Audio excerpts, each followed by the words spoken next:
Love with God channel daily gospel.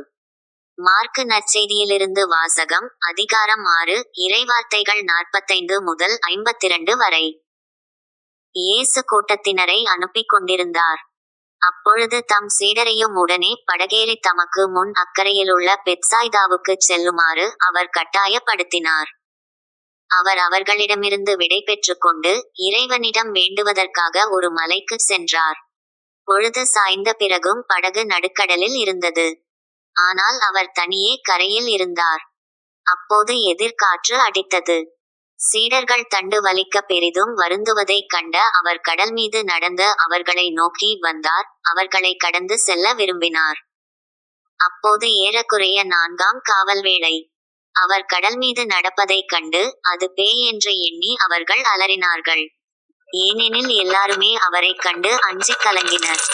உடனே இயேசு அவர்களிடம் பேசினார். துணிவோடிருங்கள், நான் தான், அஞ்சாதீர்கள் என்றார். பிறகு அவர்களோடு படகில் ஏறினார். காற்று அடங்கியது. அவர்கள் மிக மிக மலைத்து போனார்கள். ஏனெனில் அப்பங்கள் பற்றிய நிகழ்ச்சியை அவர்கள் புரிந்து கொள்ளவில்லை. அவர்கள் உள்ளம் மழுங்கிப் போயிருந்தது. இது ஆண்டவர் வழங்கும் அருள்வாக்கு. இறைவா, உமக்கு நன்றி.